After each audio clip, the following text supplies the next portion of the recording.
everyone, welcome to the Open Screen 2022 panel. I'm joined by the artists from this selection.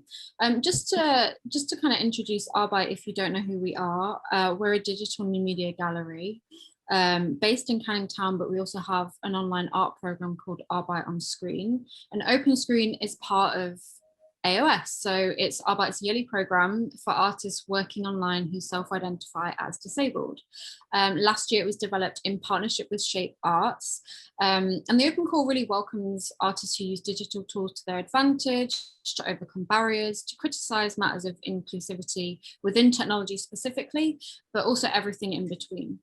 So this year, the winners of the Open Call were Milad Forouzandeh, Natalee Decker and Sarkis. They were selected from a submission of 75 proposals by a group of judges. And this year, the judges were Eleanor Hayes, who is the creative producer at Shape Arts, Joseph Wilk, who is a programmer and live coding performer, Vivek Gohil, who is a gaming accessibility consultant and a freelance writer at Eurogamer, myself, and also Arbeit's creative director, Nimrod Vardi. The works that were selected all responded to our 2022 curatorial theme, which is sci-fi. And they've been live, the projects by the three artists have been live on AOS since April this year. So just to kind of start us off, it would be great if you could all introduce yourself and also the work that you submitted for Open Screen. It would be cool to have like a walkthrough of the website and just to kind of hear from you by way of introduction of that. I am a white woman wearing a blue tank top with round glasses, and I'm currently sat in my living room. Hi, everyone. My artist name is Sarkis. But anyone who knows me personally know me as Maria. That's my first name. And just following in Rebecca's footsteps, I'm a Middle Eastern woman, and I'm wearing a reddish long sleeved shirt here. So just a little bit about me before a bit of a walkthrough of the work, as you requested, Rebecca, is so I'm a London-based mixed new media artist. I work a lot with CGI, film, and when it comes to physical works, there's also textiles with responsive robotics as well. At times you'll also find elements of machine learning, so weaving into my practice in general.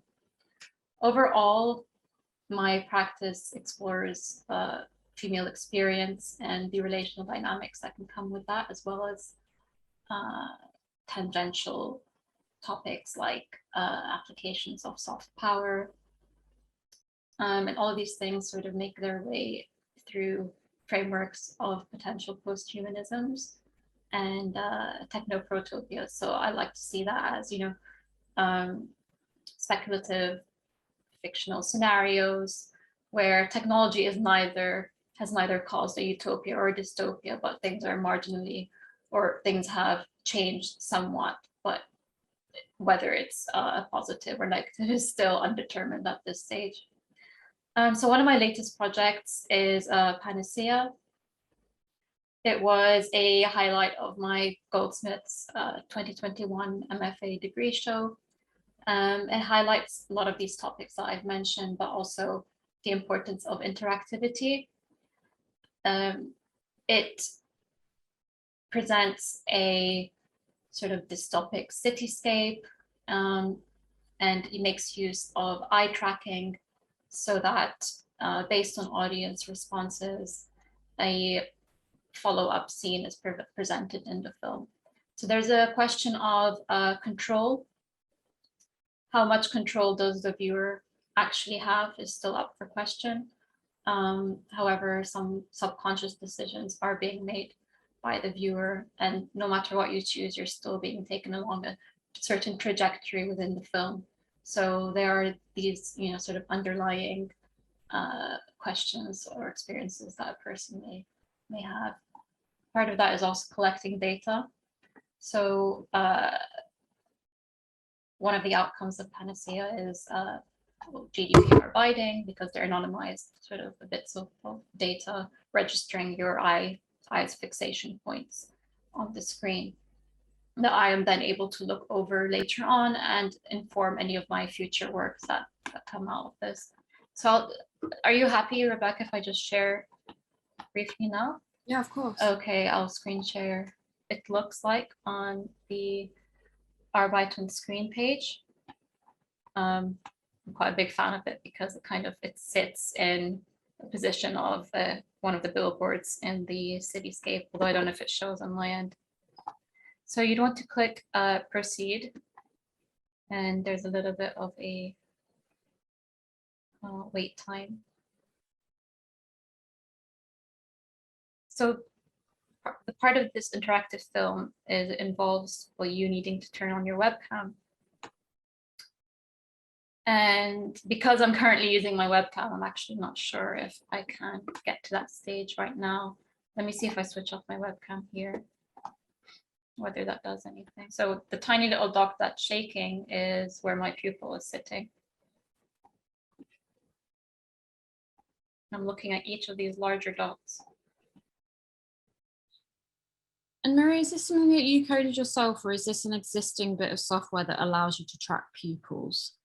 Well, I worked with this educational organization called Think, Create, Learn. So it's run by a computer scientist called Llewellyn Fernandez, and he lectures at UAL and Goldsmiths, among others. So he's basically my coding tutor as well. So we kind of work together to form the interactive coding in this work. But it's entirely a new concept that I developed and had come up with to work alongside this film.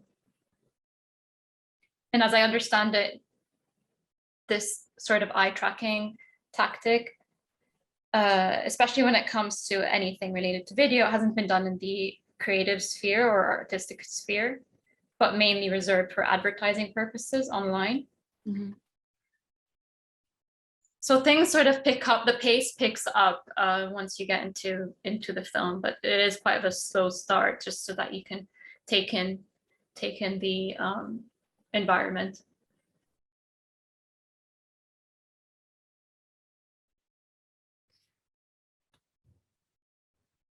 And you've modeled this environment from, it's not a real environment, right? It's kind of modeled on.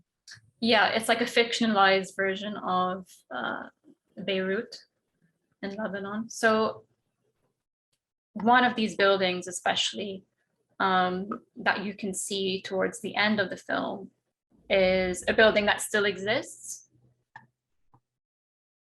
in Beirut, and that's been through many political upheavals, and it's completely bullet-ridden and still appears that way today.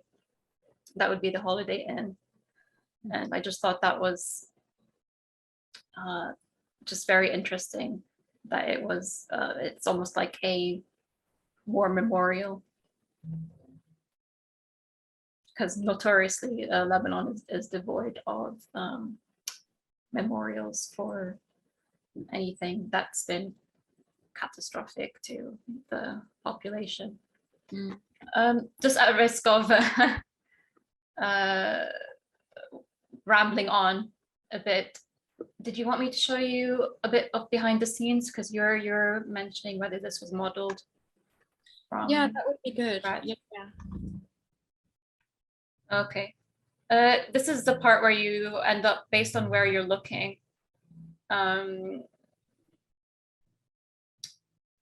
you're given a first scene selection. So right now, I was looking at the billboards on the left, So it's taken me to that part now. And the idea is to attempt to maintain the viewer's interest as much as possible. Mm-hmm. So if I just stop sharing just so I can show you what it looks like behind the scenes, just briefly. So.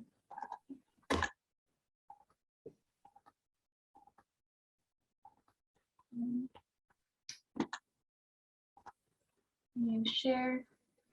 Okay, here we go. So this is the 3D environment. Are you able to see?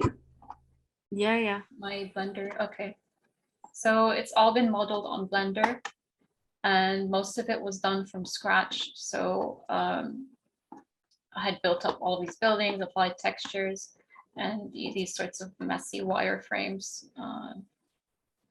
from scratch. But some things were also taken from reference images. So let's see. So this is how it started. So the film starts from this camera here. And what I think would be interesting is just to briefly touch on the idea of freedom versus control, and how much ability the viewer has to maneuver within this environment. Although you feel like you're floating around, you're still following a certain path. I don't know if you can see this curved shape. So this is the path that the camera is following as it moves along through the space. However, I had attempted to move the camera in different ways while it's on this path. And what came out of that is a lot of, at times, jerking movements from the camera. So while the camera was attached to this path, it wasn't always successful in being able to deviate from this path. And that led to moments of, what's the word? Almost like hitting a wall in a sense. So having moments of shaking heavily. So if I can just show you an example of that, and you would have probably noticed that in the film as well, that there are moments where you're being sort of shaken rapidly and jostled around. Those are the moments when the camera tries to get away from this predetermined path, but struggles to do so and is end up being dragged back in quite suddenly. So let's see. Yeah, this is the camera. So now you're in the camera view. If I can show you that moment where that is very clear when that happens. It's just a second. Right, so this is one of it. Yep. Yeah, that's it. It's bouncing. It's quite violent, isn't it? Yeah, and I think it's interesting how it came out that way, because generally the idea was for it to be quite smooth. Sort of you feel like you're floating through this environment. But it was then interjected with these moments of camera shake involuntarily. It really kind of takes you out of the environment, because I think one of the things that this work does that we'll touch upon in a little while is how it kind of positions the body, right? How it positions you interacting with it, because as you said, it feels very fluid, but then you get these moments of being shaken, and it kind of takes you away from that idea of floating through and maybe more into being like a drone that's kind of hit a wall, or it really kind of manipulates the way that you interact with the space. And as you said, like, you can only interact with your eyes. It's very static. It kind of makes your body very static, where your eyes are the only thing that are moving. And in that way,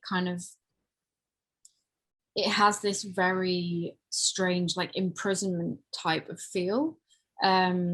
that I think we can also talk about Natalee's work in relation to that as well in a bit. But thanks for showing us that, Maria. That's great. No worries. Natalee, I don't know if you want to introduce yourself and the work that you presented for AOS. Yeah, absolutely. It was really fun to see that, MH. I'm excited to chat more.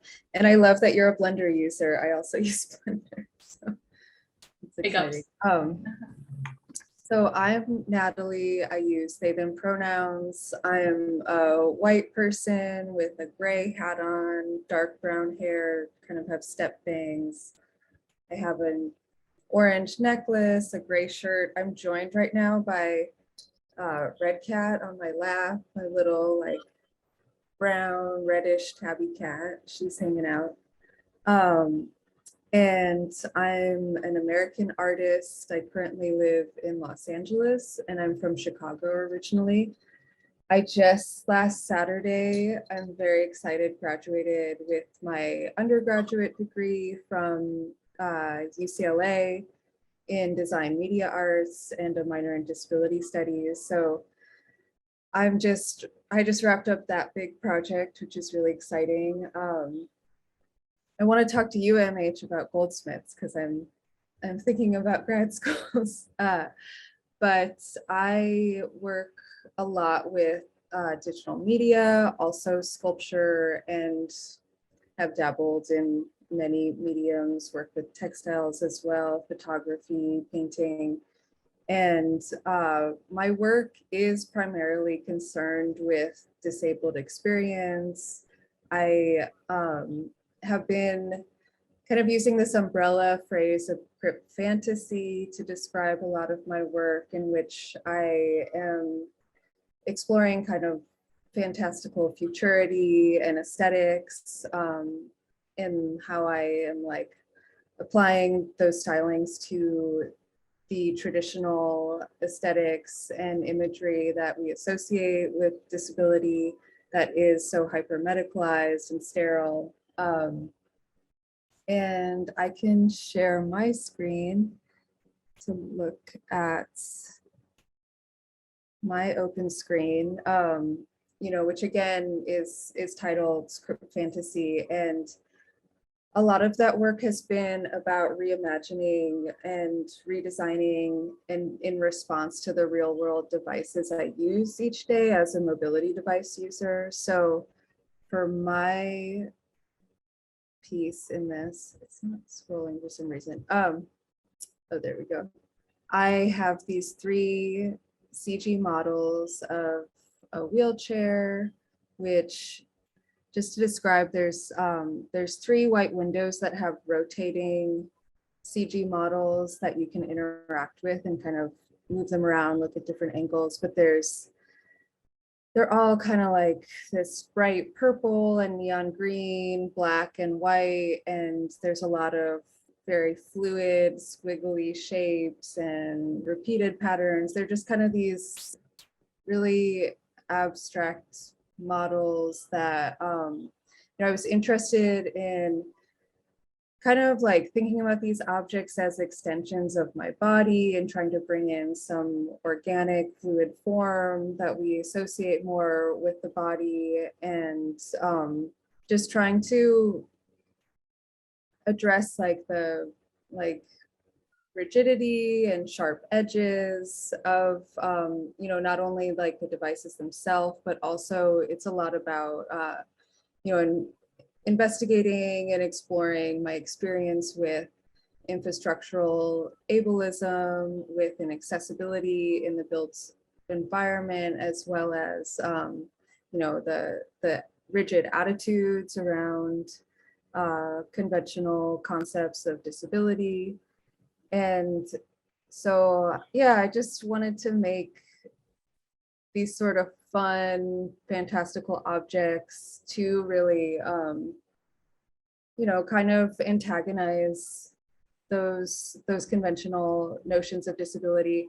And then they're also very much this therapeutic exercise, which, there's always tension around talking about that piece of it, because I think within, you know, traditionally like arts and disability, I think there has been this way in which it gets very kind of isolated to art therapy and therapeutics in this way that does kind of apply like this medicalization to disability arts.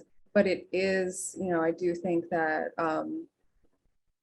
there's a lot of very therapeutic, transformative potential to art making. And it is this exercise for me that helps me process my experience with, you know, being somebody that is noticeably disabled, navigating the world, navigating inaccessibility, navigating people and their weird comments and their weird ideas about what my life is, how my body operates. So it is this like kind of therapeutic process for me as well, in which I get to kind of have a little bit more agency about, you know, what my experience is, what it looks like. And then I don't know how to show on, like, I don't know how to do that here, but if you have a smartphone, there is a way to look at these models on a smartphone, and then you can apply them as augmented reality. So you can see the models in space, which is fun. I know that, Rebecca, you have some video Yeah, I of can that in the space. I can put a video in here if you want to talk about that side of the work. I'll insert a little video clip right here. Yeah, which I just think, I mean, I think it's fun. And in my practice, I'm really interested too in the way to kind of blend the like real world with the, you know, I'm always working with digital media on the computer. So I am interested in like ways to blend those spaces. So AR is, you know, an exciting way to do that for me, and getting to, you know, thinking about like, I guess I think a lot about what it means and get asked like about these types of objects existing in space as real physical objects, which is very interesting to me. And I have been starting to make some of these forms as physical sculpture, but you know, they're objects that are necessarily engineered in a way with function in mind, and are necessarily very, you know, rigid, necessarily made in a way to be lightweight, to be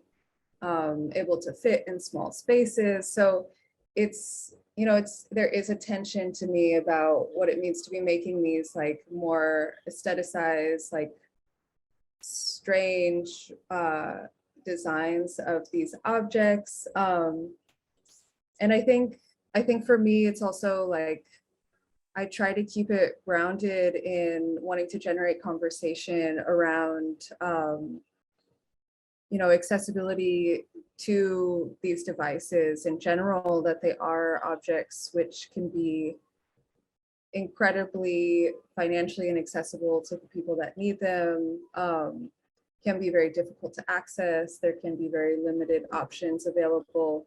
So there's tension, because I don't necessarily think making aestheticized models of those objects is, you know, like addressing those very like real world, very material issues that I'm interested in, and can maybe even, you know, have the potential to distract from those issues. And so I'm, you know, there's a lot of tension about what it means, but I think, you know, the intentions are to, I think, work through some of those questions, just generate conversation, you know, less about the objects themselves and more about our attitudes and how we think about disability and the very like unidimensional, like one model idea, ways we think about disability. So yeah, it's interesting thinking about them operating in the real world, but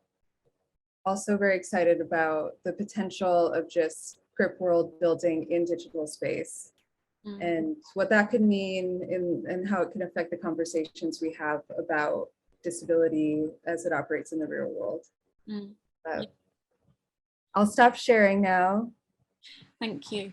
Milad, if you want to introduce yourself as well and the work that you made for AOS. Hey everyone. First of all, thank you so much Arabight for having me on the Open Screen 2022 program, and I'm happy to give you some information about myself and also this project. Well, I'm Milad.jpg, a new media artist, curator, and co-founder of the DA Project. DA Project is a non-profit project funded in 2013 by me and Mohsen Hazrati in Shiraz, Iran, with a vision to create a space dedicated to emerging artistic practices, workshops, talks, presentations, and exhibitions. DA Project seeks to expose the creative community and general public to the potentials of contemporary arts, especially new technologies and new media theory and practice. Based on my experience as an artist and curator in the DA Project, I developed my own practice aiming at the investigation of human behavior and emotions, and the effects of culture in the past and present. Following this path, my work anticipates future cultural changes and how they assign meaning to our living experiences. Focusing on the use of contemporary and emerging technologies, my work tends to bridge the cultural timeline between past and future. So, most of the time, as an individual artist, I'm trying to have different experiences with various ranges of technological equipment and new materials. Actually, it's a challenge for me to learn and use some new methods to create my artworks. And also, for having a new point of view with critical glasses on the future of the digital age, I need to know lots of things about technology and methods. Based on this, for each project I'm trying to work with various digital equipment, such as 3D prints, printing on different materials, 3D scans, narrative experimental animations, sometimes augmented reality and virtual reality, sometimes moving images and GIFs, without some experiences in creating electronic music and sound design to my final projects. In the end, I prepare them to show as an installation. About the prologue_version 01 that you see in the OS platform, Step 1 of this project was supported by the Art University of Edinburgh with help of the Padden Project. As you see, in version 1, I have an avatar that has a really close relationship with Axolotl, something between human with upgraded abilities. Avatar tells a story to make audiences ready to entrance to new gate. Ready to touch new morality. Ready to touch new behavior. Ready to touch a new meaning of objects and describe them in a new way. Ready to touch new recording images of objects and represent them for the future generation. Ready to think about future platforms that we'll need. Ready to tell new stories with huge changes in the literature, and many more.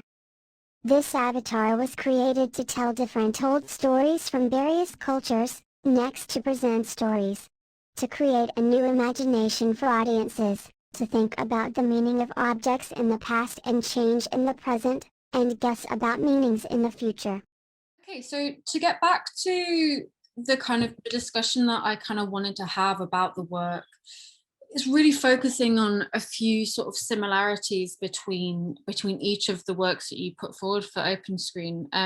The first one being this very strong presence or not presence of a body, and what this kind of means when we think about communication, when we think about embodied experience and kind of addressing histories, for example. So maybe we can kind of start just by discussing this. Like, Natalee, I know for you that you use mobility devices and this is a way that you experience the world, whereas for you, MH, it's kind of like the absence of a body in your work is kind of the most powerful thing. So maybe we can start by discussing that a little bit and the tensions that come, because Natalee, for you talk a lot about desirability, and I think you say in the text about the work, this kind of wanting to be desired as a person with a disability. And for me, when I look at your your models of these mobility aids. They're incredibly desirable. They're brightly colored. They're unlike anything I've ever seen before in this kind of mobility aid space. And it would be just really nice to hear from you, like kind of the process of designing these. Like, are you talking to other people? Are you kind of looking at trends, for example, on Instagram, on TikTok, or fashion magazines? Like, what's the process for you when designing, and how does this really relate to your embodied experience? Yeah, I mean, I think my work very much is about the body. And as I mentioned before, thinking about these objects, and I think that's can be a common idea for people who are disabled that use mobility devices, thinking about them as these extensions of the body. And that, there can be a lot of tension there. That can be really complex, but it's something that really interests me. And so, as I said, wanting to bring like some organic form into these objects that have a lot of industrial rigidity. And then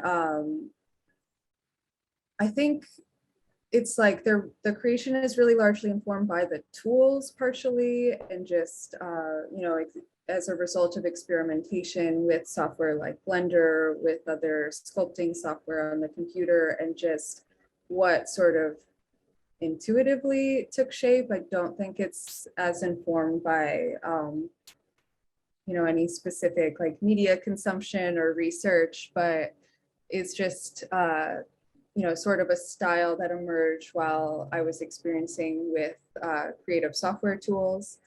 And then it's so interesting for me too, working through modeling bodies with software. There's a lot that is very problematic about that process. Just, and I have a lot of work in like a current project that's addressing this too, just the default model, the default avatar, considering the lack of representation of difference, of disability, with these tools for creating avatars, or with software for generating bodies, and also just tools that are inherently allow for, and it's like very useful to work with perfect symmetry and how you're creating a body. But I found myself working with default models, maybe from something like DAZ 3D, which are these very like hyper sexualized, if I'm using a female model, like feminine model, that there's a lot that's very problematic about these tools and how they allow for different presentations of gender and race and body size, ability. So it's been a struggle with working with the tools to find a way to not, it's like hard to make a whole body mesh from scratch, or I guess like where I'm at right now. So wanting some shortcuts, but then those presenting these like real issues about how we think about bodies and body normativity. So that's like, it's interesting. I'm like exploring that through the work, but there's a lot of tension for me there about how we're able to create bodies with these tools. Mm. And I suppose the tools themselves perhaps don't allow for practitioners who are disabled or who are perhaps neurodivergent in whatever way, and that in itself is an initial barrier to creating or to imagining alternative futures, right? If you can't even use the tools that are available to you, how are you supposed to present your ideas? But MH, how does the body or the lack of a body come into your work, and why the lack of any bodies other than in the advertisements? That's a very good question. I think part of my initial motivation for not having any, physical bodies or people in the film is to sort of avoid a distraction. And it was part of the concept for there to be sort of no traditional narrative taking place in this film as well. I think once you do, you can't help but situate it very, very specifically. And already the film in itself has these, geographical specificities as well. And it was just a matter of not wanting to further kind of alienate viewers who, may not be able to fully get the references. However, there was, it was almost like trying to reconcile being true to what I wanted to get across in terms of, visceral sensations, and while also leaving things somewhat open enough so as to immerse the viewers as much as possible. And actually, I had a question that I wanted to ask Natalee as well. So the word, the word crip itself, correct me if I'm wrong, but would you say the usage of that word is almost like a reclamation of what would otherwise have been, like a derogatory term? Yeah, absolutely. I think you're looking at a reclaiming, reappropriation of like a previously pejorative phrase. That's something that's in common usage now in disability community here. And it's like used as a verb as well, like cripping. Commonly, that you'll see that in like cripping the boat, which is, as a verb to kind of apply like a disability lens to something you're looking at. But yeah, definitely. I see. So I think that it kind of echoes the playfulness that you have going on in the models themselves, and there's that lightness of exploration as well, not only of the term but also of the models that you've created. They look quite ethereal, they're floating, they look quite lightweight. So yeah, I was curious about that. Yeah, I think we deserve to have, really complex emotions around our experience, because I think disability does get kind of stuck between these polarities of like pitiful tragedy and inspiration, sort of like super crip athlete. So I think, yeah, I'm like really interested in trying to have like full gradient of like emotional response and experience to disability. And I think so much of that should be about like space for having joy and celebration and solidarity. So I'm all for some playfulness. I know I need it. Yeah, I agree with you as well about the being able to kind of leverage those experiences that come with being disabled. I mean, as someone without physically or visible disabilities, I think there's a lot to say for the added depth that the struggles that come along with disabilities or neurodivergence as well can bring to a piece. And I think, we hear often a lot in the canon of art and art history about ideas of tortured artists, and those kinds of things from the past, but not so much in present day. And I think that's not to say we're tortured per se, but it's just interesting to see sort of the romanticization and the what's the word? Yeah, the romanticization of these figures, and perhaps a less of an interest in present day, manifestations of health issues with health, if I could put it that way. Yeah.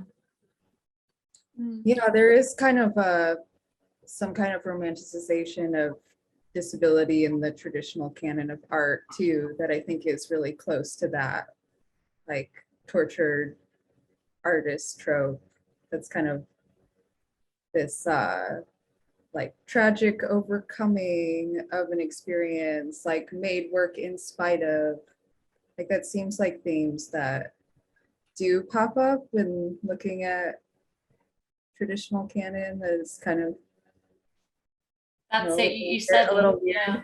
You said, I think you encapsulated it with the, you know, the in spite of phrase. I think it's sort of, I tend to look at these things as a holistically, in that these sorts of, you know, physical conditions, mental conditions, they really inform the work, and it's sort of inseparable in a way, and it's part of the person that's creating the work itself. Yeah. Where do you think this kind of negative language around disability comes from? Because do you think when people say like they make work in spite of their disability, do you think they're trying to, it's a kind of backhanded compliment? Like I'm wondering why there's still not appropriate language around this. I mean, extraordinarily ableist mainstream culture. I think there's like, you know, traditional roots as well in like how disabled and othered bodies more generally have been on display, or as like in study, research, and as like sources of, you know, entertainment, being associated with the grotesque. Like there's a long tradition of that, which still continues in its own kind of covert ways now. Yeah, we got a lot of work to do. It's a lot of ableism. But I think, I mean, just the fact that you said like you've got a lot of work to do, I think again that's kind of, it's just annoying when it has to be you that has to do that work to change the mind of others that don't have the capacity to think beyond disability as being a negative thing in somebody's life. You know, that you have to do that labor of, you know, like it just feels like this, it's a complete injustice. But again, like you're right, this is from an incredibly ableist social infrastructure that's kind of pushing forward this narrative. But I guess to just kind of like bring it back to the work slightly, I think MH, I feel like your work also kind of looks at this idea of desirability, right? You've got advertisements which are inherently things that are supposed to promote desire in a consumerist culture. But for you, it kind of, it comes through the lens of just the eyes, right? And I feel like maybe you can talk a little bit about why this kind of eye tracking, why this relationship to consumer culture. Is it a way to kind of I guess like bring the audience into a world that they're not super familiar with? Is it this kind of you know That's it. Yeah, I think it serves as a reference point for further considerations that can be differentiated from billboard to billboard. So yeah, these billboards are meant to sell something to you, but in Panacea, they're also there as a reminder of things that have happened in the past. And the reason or the inspiration for that is, and I don't know if that happens here, but growing up, well, in my experiences in developing countries, a lot of billboards are out of date. So they're no longer, you know, representative of what is currently on offer, but it's there serving almost as a reminder of a time gone past, sort of being weathered over time. And I just thought that was very interesting, and thought, what if I could take that even a step further, and you're literally transported into another domain by looking at these billboards. And you're also able to explore the time that it references. So I don't know if that answers your question. Let me know. No, I think it kind of puts us or pushes us towards the next thing that I wanted to talk about, which is travel. And how, you know, how we kind of move in environments that have been opened up by these digital tools, like digital softwares. And I think what's really interesting about your work, MH, is the way that you kind of, yes, there's a video that pops up, but it almost feels like you're being transported. And as well, we can talk about the kind of, we can go back to what you were talking about with the camera angle and this sort of sense of fluidity, but then jerking. Like, I'm wondering, is this kind of, for you, is this a metaphor? Is this kind of opening up to new portals? Is this kind of something that plays a role in your work? Yeah, it does. I think, you know, especially after the pandemic. Even when you look at just generally recent global crises that have taken place, you know, the attempted revolution in Lebanon, the Ukraine-Russia crisis, you know, all of these things obviously cause movement in people physically, but then especially true in the case of the pandemic, it's also led to temporal distances kind of, you know, being closed down really and just very compressed. And that's being highlighted as well through Panacea. So this technology not only allows you to feel as though you're moving physically in the space, but also chronologically through the space, just because each of the things that you're being presented in terms of billboards are from a different time frame. And I think on the whole, it's sort of referencing a world that's becoming increasingly technologically reliant, and at the same time further globalized, if that makes sense. I wonder if in the future, well, that's the direction that we're heading in with things now, like the metaverse, where you can essentially feel as though you're being transported somewhere without actually having to physically move. I think with going sort of through your work and experiencing it, you feel quite fragile as a disembodied thing going through this world. And I think for you, Natalee, it's quite different in the way that you experience crypt fantasy, and that, you know, these are kind of, they have a kind of like armor-like aesthetic to them. I think you called it an exoskeleton. And I'm wondering if you can kind of talk us through a bit about that, and just also kind of, if these were to be made, how would you want people to engage with them? Would you want them to move kind of seamlessly? Would you want them to be animated? Like, what's your feeling with them when you're thinking about them in real life, if you're thinking about them being real objects?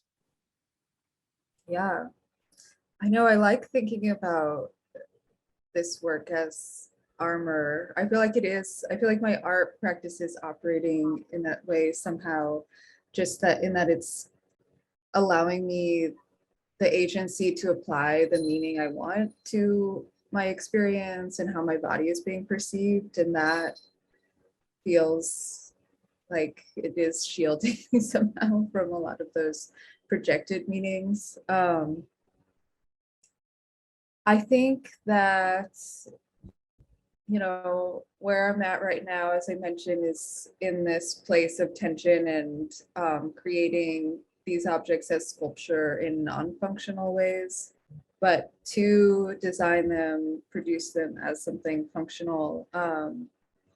I think it would just be exciting to have another mode of creative expression, and, you know, creative expression as a dimension of dignity as well, and how I'm just choosing to present myself in the world as like an extension of how I'm adorning my body of fashion, but I don't know. I'm like, I wonder how important that is to me right now. I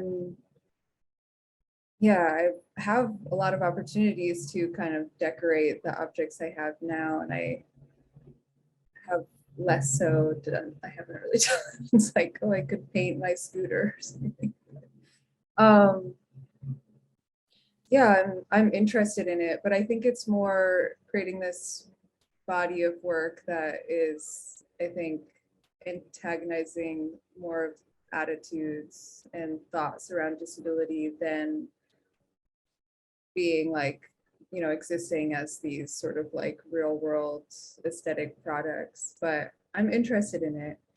I mean, I think the visuals are so strong and the designs are so strong that you don't really need to see them in real life to have that start a conversation about the kind of fear of disabled people, or this kind of like medicalization of this kind of equipment. I mean, it's funny because MH, when you were taking us through your Blender model, that gray that's like of these primitives, of these assets before they become textured, that gray just reminds me of hospitals. Like, it reminds me of hospital beds, it reminds me of crutches when you break your leg, it reminds me of all of these kind of objects. And you know, that also kind of brings up this conversation around the NHS in the UK and the kind of lack of funding for these kinds of things, but also, you know, how you're both taking something that's, or how you're starting with something that's great, but kind of adorning it with these colors as a way, as like, I think you call it, Natalie, like, it's unapologetic, it's kind of in your face, and it should be in your face. Why should it be gray and kind of blur into the Milad, maybe you have something more to add to this as well. As I mentioned in the project, this project is a kind of foresight and collective review intends to attend to gene promotion in various biological species. Having been investigating the axolotl genome that has the capability of restoring the damaged parts of the body, the scientists have carried out successful experiments to regenerate organ tissues of human, animal, and plant species, making use of cell engineering. As an example, in a different era of Persian literature, we have witnessed the vast use of cedar trees, directly or indirectly. The image of the tree has also been used in miniature and the stories of a different era in Iran. As you see this picture, cedar tree in the background and lots of birds around them, some poems are in the middle of the tree, such an important cedar tree in this miniature picture. You can see the character of this tree in the story that has a stand to show a message in form of poems. A message between two lovers in the picture. What a sensitivity has the past artists to showing objects that they were surrounded, and how we could describe this object with an upgraded genome for now and of course future. Also, in the Book of Persian Garden miniature, we can touch various plant species, and also cedar trees as well. And, in Shahnameh of Shahtamasp, we can see the only thing that is moving forward bound of the frames is cedar trees. We could imagine having another version of this tree with the same old appearance but with an upgraded gene and new capabilities. How would it be possible to investigate and record its image? Looking backward, classical artists used to register a kind of perspective filled with plants, human and animal species. Examining the plants in their works and relying on our familiarity with the surrounding world, we could immediately accept these species as quite tangible objects. Yet, there has been a contentious issue as to how we could demonstrate and record the distinction between the performance of such species with distinguished new traits in contrast with those of past. I think one of the things that all of your practices do really well is kind of, as we've mentioned before, like this blurring of the digital space, the physical space. And for you, Natalie, it's kind of like, you know, thinking about the way that these objects, these mobility aids appear in things like games, in, as you were saying, kind of like when you're trying to model, like you have to make a new body from scratch, because there just isn't, they're just not, they don't exist for you yet. And thinking about like Second Life, like I've recently been playing Second Life, and there's just nothing that's really representative of anything other than a bog standard design. And I think I'd like to really kind of go a bit deeper into the design aspect of all of your work, and to kind of think about how you make work that is accessible, but also how your work kind of subverts this idea of a disabled artist, quote unquote. And maybe we can start with you, MH. So thinking about like eye tracking technology, you know, kind of the design of that, and how, you know, you spoke before about how it kind of, you're collecting data on it. I'm wondering, what's the kind of back end of that? What data are you collecting? And did you have any sort of thoughts around how people would interact with the work in that way, and in the way that you've designed it? Like, I know that you, when you showed us the recording, there was the billboard of a woman, but there was also another billboard that wasn't as kind of eye-catching. I'm wondering if, even though there's a sense of randomness, you may have designed elements within the film to sway people. Yeah, that's correct. Good observation. So that was yeah, that was intentional. Basically it's just one big experiment for me to see what the results might be. I mean, the data that's gathered, it's anonymized, so there's no sort of infringement that's connected with that. But I was wondering, it's part of me wondering, how can we as artists leverage these sort of big data gathering capabilities that larger platforms like Facebook or, you know, Instagram, or really any sorts of large platforms might be doing themselves. How can we leverage it on a smaller scale to encourage, or to work in our favor as artists? So understanding our audience, understanding their interests, what grabs their attention more. And the idea is that the more that you are engaging with your audience, the more that you are sort of building a relationship with them. And the more data that you're able to get, the more sort of recursive feedback loop you're able to inspire and through your practice, and sort of have a continual interaction with your audience that extends over different sets of work. So that's the main inspiration for the data gathering. So it's also, I saw it in a way as how can I put this? As a way to sort of self-preservation of myself as an artist. Because sort of a lot of the time, you know, it's not easy to continue to survive on making your practice work for you. So it was sort of just another measure, you know, what kind of other contingency measures can I take to ensure a bit of longevity of my practice? You know, it's hard enough as it is, being in a very competitive industry. Add on top of that other barriers that I've experienced. So it was sort of just wondering, how can I take it to the next level with things that are of concern and of interest to what we're going to be seeing in the near future, but then also leveraging that to improve my practice, to understand further, you know, what am I dealing with in terms of audiences. So I'm looking forward to, in the coming months, perhaps when the our time on Arbeit on Screen comes to a close, just to look at the data that's been gathered and see what sorts of patterns emerge, and see how can I use that in the next work. Does that answer your question, or have I gone off topic? No, yeah, it does. I mean, also how you can kind of use this data to your advantage as well, right? I think that's also an important part of like the development of the work, is how can you take that and put it forward into another work.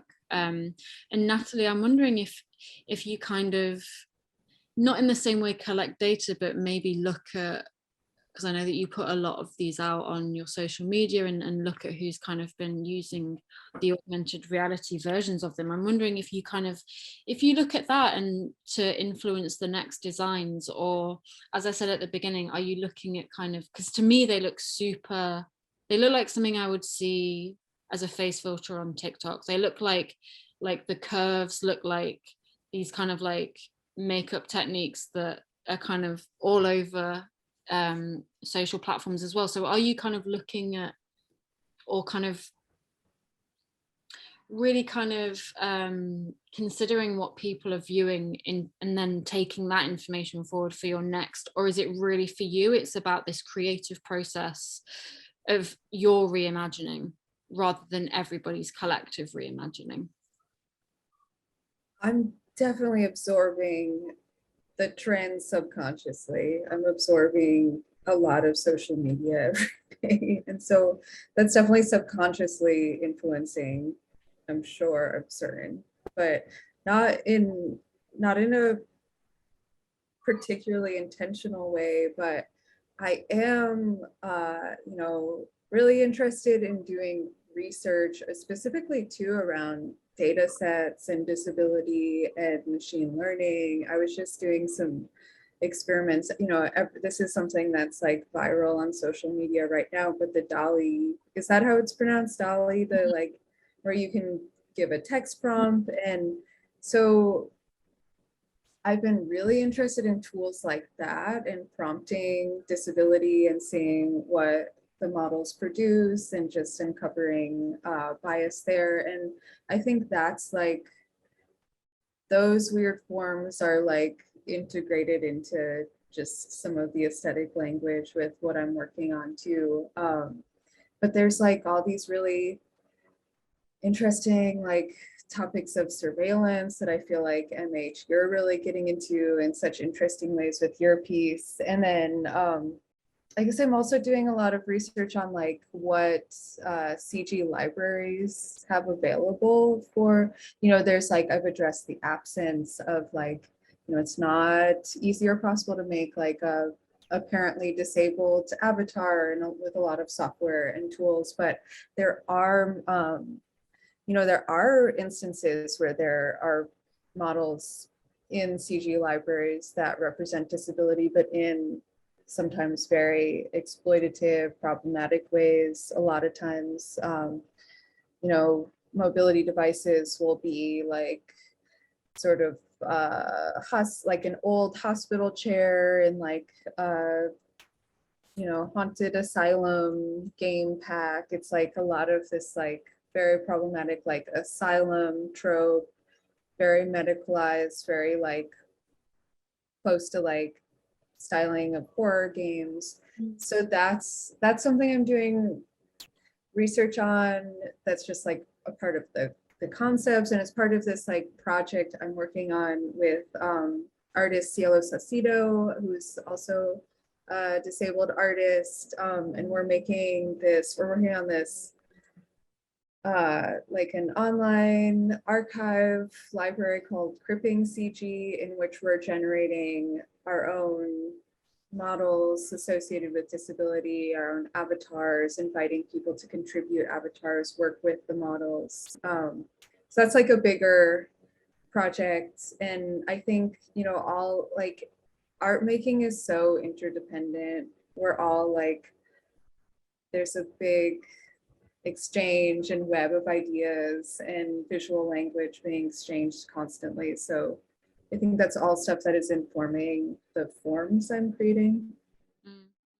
At this time, I'm working on step 2, version 02 of this project. with help of augmented reality and virtual reality techniques to tell the various story that audiences can discover. Find some issues about changing the future. This would be a kind of preparation and endeavor to create a platform for describing and portraying new species with mutated genes.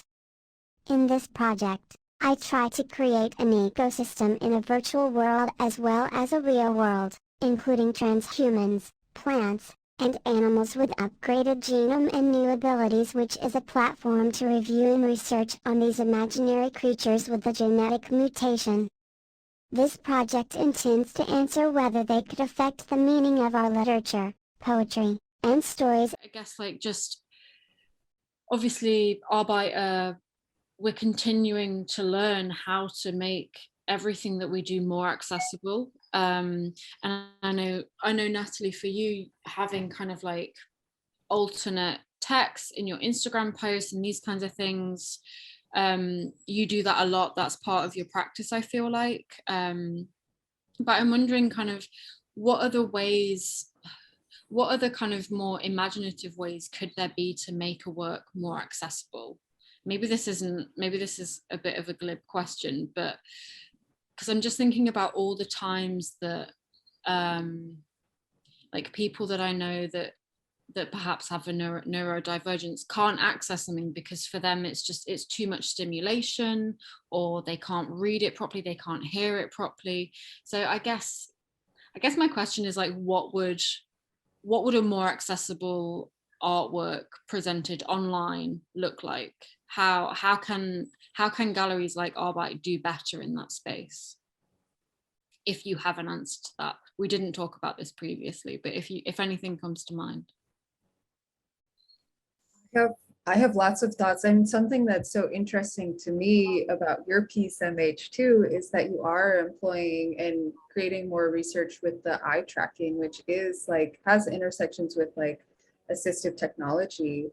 And I think there's a lot of opportunities there for how, and it's like so interesting, you're creating interactive media that somebody could experience that doesn't have the ability to use a keyboard, use of their hands. So I think that we just need to keep having access be a part of the conversation. And then I think there are exciting ways we can continue developing more assistive technology and try to make that more accessible as well. Try to make tools that can be open source, can be more widely available. And that's attention to, like, we're working with digital media, which is inaccessible to a huge portion of the global population, and it's with incredible privilege that I'm able to work with these tools.